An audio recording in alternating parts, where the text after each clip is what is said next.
हे लक्ष्मण, लक्ष्मण, मैंने सीता को जिस समय बड़े परम पवित्र भाव से जनकपुर से अयोध्या में आए थे, उसी दिन मातृत्व का संपूर्ण अधिकार सीता को दे दिया था। अब अपने माता पिता को छोड़कर इस सुमित्रा के पास तुम क्यों आया? तात तुम्हारी मातु वैदेही, पिता राम सब भांति स्नेही। श्री राम जय राम, जय जय रामा। श्री राम जय राम, जय जय रामा। भगवती सुमित्रा ने कहा, हे लक्ष्मण, तुम्हारी माँ तो वैदेही जनक नंदिनी सीता हैं, तुम्हारे पिता राम हैं। तुम ये समझ लो, जहाँ राम का निवास हो गया वही क्षेत्र अयोध्या है, और जहाँ भगवान राम प्रकट होते हैं, समझ लो वहीं सूर्य का प्रकाश प्रकाशित होता है। अबद तहाँ जहाँ राम निवासु, तहीं दिवसु जहाँ भानु प्रकाशु। श्री राम जय राम, जय जय रामा। श्री राम जय राम, जय जय रामा। श्रद्धेय सज्जनों, आज सुमित्रा ने लक्ष्मण जी को ऐसी मार्मिक बात कही, शायद भारत की समस्त माताएं ये अपने मन में धारण करें तो ये भारत सदैव देवताओं के स्वर्ग लोक से भी परम पवित्र हो जाएगा। सुमित्रा जी ने कहा, हे लक्ष्मण, तुम वैदेही सीता को माता समझना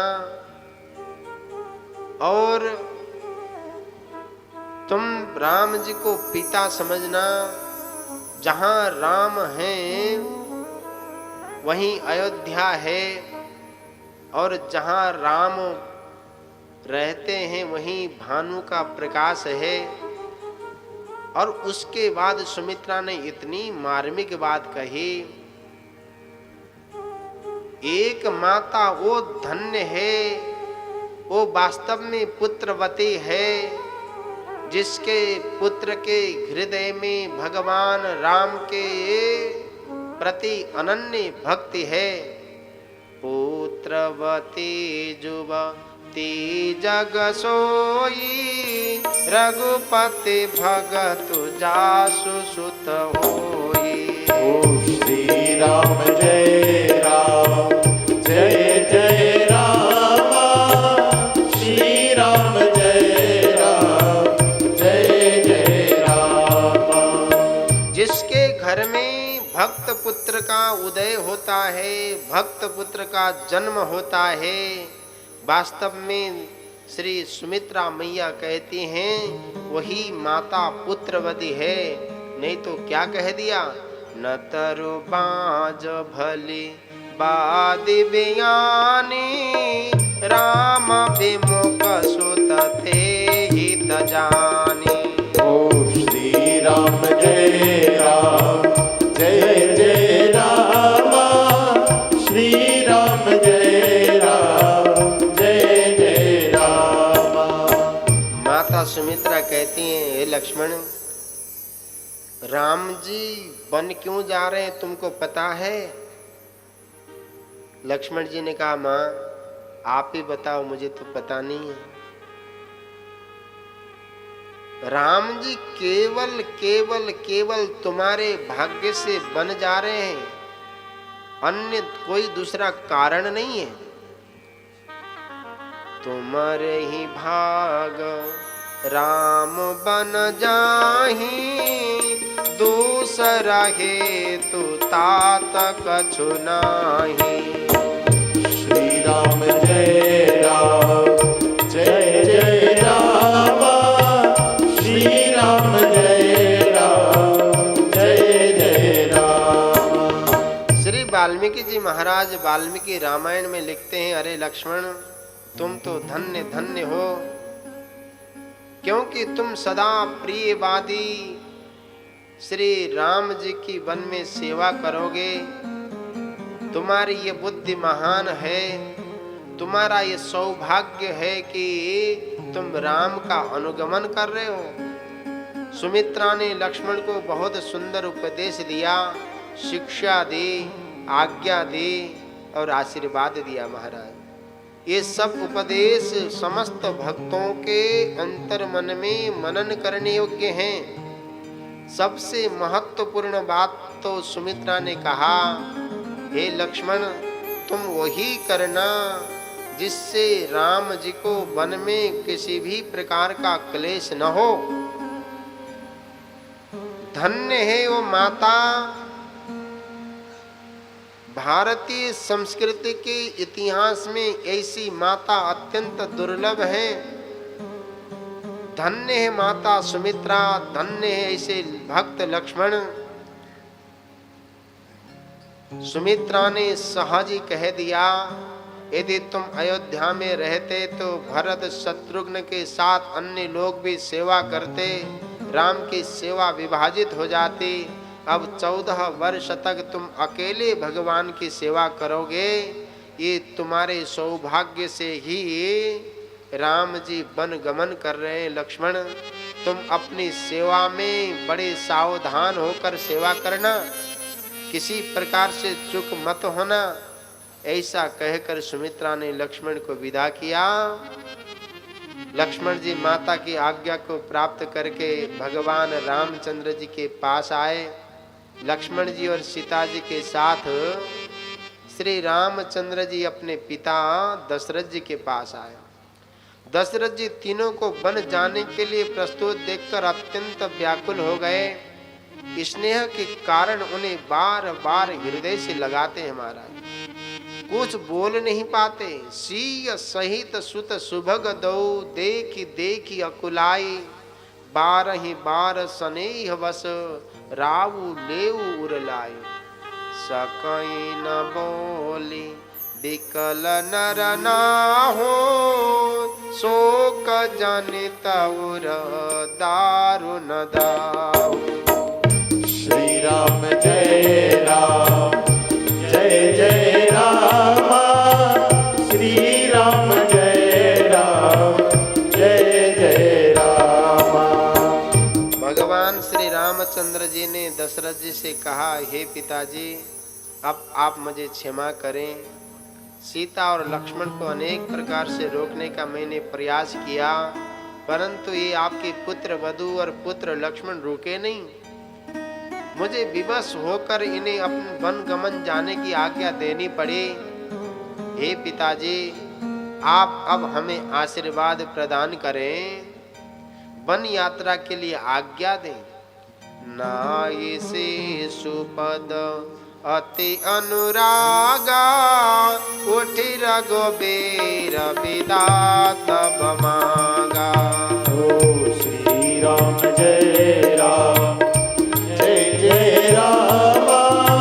श्री राम जय राम, जय जय राम। श्री दशरथ जी महाराज ने कहा, हे राम मैं तो तुम्हें पुत्र मानता हूँ, मानता रहूंगा, परंतु बड़े बड़े मननशील महात्मा तुमको चराचर जगत का नायक कहते हैं। तुम्हारे नायकत्व में कैसा अन्याय हो रहा है। जो अपराध करता है उसको दंड अवश्य मिलना चाहिए। श्रेष्ठ नायक का यही लक्षण है। पुत्र वत्सल पिता दशरथ ने राम को रखने के लिए अनेक उपाय किया महाराज, परंतु राम ने उनको अस्वीकार कर दिया, क्योंकि राम धर्म धुरंधर हैं, धैर्यशाली हैं, बड़े सयाने हैं। राय राम राखन हित लागी, बहुत उपाय किए छल त्यागी। ओ श्री राम जय राम, जय जय राम। श्री राम जय राम, जय जय राम। लखी राम रुख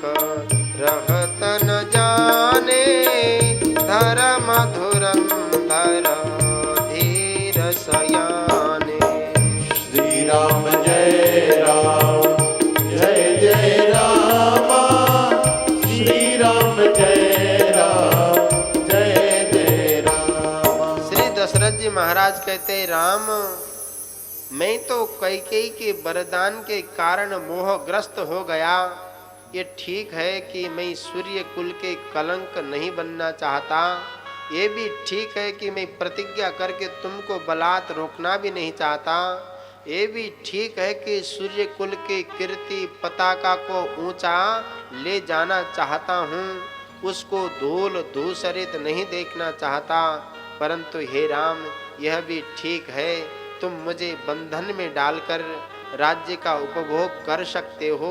उस बंधन में मुझे सुख ही मिलेगा। उसी समय कैकेयी मुनियों के वस्त्राभूषण वल्कल वस्त्र लेकर पास आ गई महाराज। मुनि पट भूषण भाजन आनी, आगे धरे बोले मृदु बानी। ओ श्री राम जय राम, जय जय राम, श्री राम जय राम, जय जय राम। तत्क्षण कैकेयी मैया आई और कहा, राम ये वस्त्र धारण करो, ये पात्र संभालो और वनगमन की ओर जाओ। मातृभक्त श्री राम जी ने माता कैकेयी के हाथ से मिले हुए बलकल वस्त्र को प्रसाद समझकर धारण कर लिया महाराज। राम तुरत मुनि बेश बनाई, चले जनक जननी सिरुनाई। श्री राम जय राम, जय जय राम, श्री राम जय राम, जय जय राम। भगवान श्री रामचंद्र जी दशरथ भवन से निकलकर वशिष्ठ जी के द्वार पर खड़े हो गए। वहां उन्होंने विरह की अग्नि में दग्ध अयोध्या के नर नारियों को देखा। निकषि वशिष्ठ द्वार भये ठाड़े, देखे लोग विरह दब डाड़े। ओ श्री राम जय राम, जय जय राम, श्री राम जय राम, जय जय राम। भगवान श्री रामचंद्र जी ने ब्राह्मणों को बुलाकर गुरुदेव से प्रार्थना की कि इन्हें 14 वर्ष के लिए भोजन की सामग्री दिला दें। भगवान के निज महल के दास और दासियां अनेक थीं। वो सब बड़े अनुशिष्ट और अनुशासित थे, परंतु आज सब प्रेमाविष्ट हैं, राम जी के पीछे पीछे चल रहे हैं। मुख से बोलने का साहस नहीं है महाराज, परंतु मन में प्रार्थना कर रहे, हे राम हम वन में गुजारा कर लेंगे, भूखे रह जाएंगे, कड़वे फलों को खाकर अपने जीवन का निर्वाह कर लेंगे, लेकिन हे स्वामी हमें सेवा से अलग न करें। सब कुछ भी नहीं कह पा रहे हैं। राम जी जब वशिष्ठ के द्वार पर पहुंचे, उन्हें बुलाया, तब इनके मन में एक आशा की किरण जगी कि क्या हमें साथ चलने की आज्ञा देंगे। दौड़कर राम जी के पास आए। राम जी ने कहा, हे गुरुदेव ये मेरे निज सेवक हैं, ये मेरे निज दास और दासियां हैं, मैं इनको कभी दास समझता ही नहीं। सीता ने कभी दासी को दासी नहीं समझा। हम दोनों इनको पुत्र और पुत्री समझकर इनके साथ व्यवहार करते हैं। वशिष्ठ जी को राम जी कहते, गुरुदेव इस समय पिताजी के मन में मेरे वियोग की व्यथा है। भरत और शत्रुघ्न घर में नहीं हैं, लक्ष्मण और सीता मेरे साथ वन गमन कर रहे हैं, माताएं भी व्याकुल हैं, एकमात्र अयोध्या के कर्णधार आप हैं, आपके चरणों में इस राम की प्रार्थना है, इन दास दासियों को किसी भी प्रकार का कष्ट न होने पाए। आप माता पिता की तरह इनको संभालना। हे गुरुदेव इन्हें आपके चरणों में समर्पित करके मैं बन जाना चाहता हूँ। सब कई सार संहार गोसाई, करबे जनक जननी की नाई। ओ श्री राम जय राम, जय जय राम श्री राम जय राम जय जय राम। श्री दशरथ जी महाराज अपने मंत्री श्री सुमंत्र महाराज से कहते हैं, मेरा राम चला गया, अब मेरे प्राण क्यों नहीं जाते? इससे अधिक बलवान और कौन से दुख होगा जिस दुख को पाकर प्राण शरीर का परित्याग करेंगे। राम चले बन प्राण न जाहि, के ही सुख लागी रहत तन माही। ओ श्री राम जय राम जय जय राम श्री राम जय राम जय जय राम। यही ते कवन व्यथा बलवाना, जो दुख पाए जाहि तनु प्राण।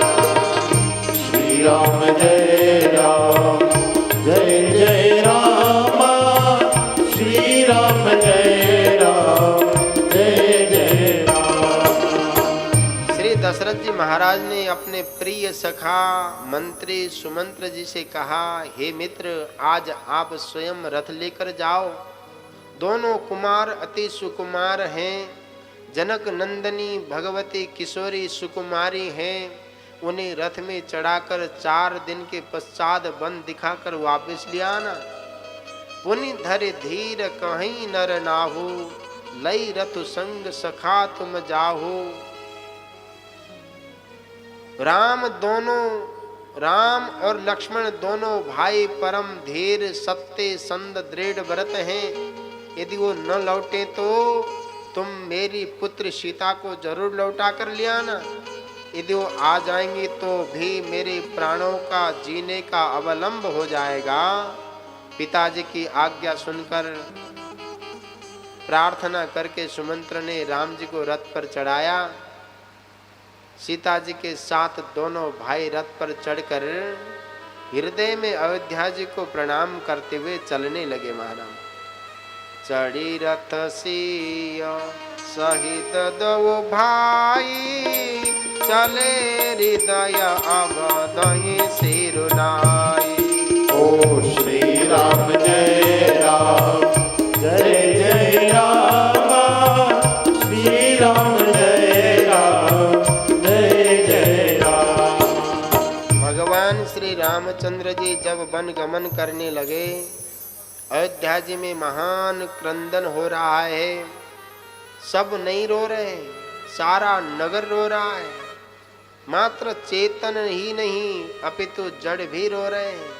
केवल पशु नहीं रो रहे महाराज, पक्षी भी रो रहे हैं। अयोध्या के वियोगी नर नारियों को, पशु पक्षियों को, जड़ चेतन को, इनके वियोग को, जो भगवान के वियोग से अपने आप से वियोगी है, ये सभी प्रणम्य हैं, स्तुत्य हैं, वंदनीय हैं। जिसने भगवान को ढूंढने के लिए, भगवान की प्राप्ति के लिए, भगवान के वियोग के लिए आंसू बगाए महाराज, वो वास्तव में संसार का सबसे बड़ा भाग्यशाली व्यक्ति। सब लोगों ने अपने मन में विचार किया, श्री राम लक्ष्मण सीता के बिना सुख नहीं है। सब लोग अपने देव दुर्लभ सुखदायी घरों को छोड़कर राम जी के साथ हो लिए महाराज। बालक वृद्ध भी घर छोड़कर राम जी के साथ चल पड़े। आबाल वृद्ध सब लोग अत्यंत पीड़ित होकर राम जी के ही पीछे दौड़े, जैसे आतप क्लांत प्राणी पानी की ओर भागता है महाराज। भगवान राम का रात्रि में दर्शन करने के लिए, रात्रि में कुछ संदेश देने के लिए, अयोध्या की सीमा पर प्रभु का पूजन करने के लिए राम के पीछे दौड़ने वाले महान प्रेमी अयोध्या के वासियों को विश्रांति देने के लिए प्रभु की यात्रा को रोकते हुए तमसा नदी के पास आ गई। वाल्मीकि रामायण में लिखा है, ददृशे तमसा तत्र वारयन्तीव राघवम। राम जी ने अपनी प्रजा को प्रेमाधीन देखा। दिन भर मेरे रथ के साथ दौड़ते हुए आकर थक गए। रात्रि के नीरव वातावरण में तमसा के तट पर थक कर सो गए महाराज। वृक्षों की जड़ों का उपधान तकिया बनाकर सो रहे। इनकी स्थिति देखकर प्रभु के दयालु हृदय में महान दुख हुआ। करुणामय श्री राम जी दूसरों के दुख को जल्दी ही समझ जाते हैं, उनके दुख से स्वयं दुखी हो जाते हैं। रघुपति प्रजा प्रेम बस देखी, सदय हृदय दुख भय विशेषी। श्री राम जय राम, जय जय राम। श्री राम जय राम, जय जय राम। करुणामय रघुनाथ गोसाई, बेगी पाई आई पीर पराई। श्री राम जय राम, जय जय राम। श्री राम जय राम, जय जय राम। भगवान श्री रामचंद्र जी अपने मंत्री सुमंत्र जी से कहते हैं, हे तात, ये जितने भी अयोध्या के पुरवासी हैं, इनके अंतर मन में केवल केवल मेरी चाह है। इनके अंदर कोई भी बाधा इनके निश्चय को परिवर्तित नहीं कर सकती। ये अपने घर पत्नी आदि का ममत्व समाप्त करके आए हैं। इसलिए हे सुमंत्र, आप ये प्रयत्न करें कि मेरे इन प्रेमियों को अनाथ की भांति इस प्रकार पुनः न सोना पड़े। आप रथ का इस तरह संचालन करें कि जगने पर रथ के पहियों के लीक के सहारे ये जितने भी अयोध्या के पूर्ववासी हैं, ये हमारा पता न लगा सके। खोज मारी रथु हाँ कहूँ ताता, आन उपाय बने नहीं बाता। ओ श्री राम जय राम, जय जय राम। श्री राम जय राम, जय जय राम। भगवान की आज्ञा को प्राप्त करके सुमंत्र जी ने अपने स्वामी की आज्ञा को उसी प्रकार से पालन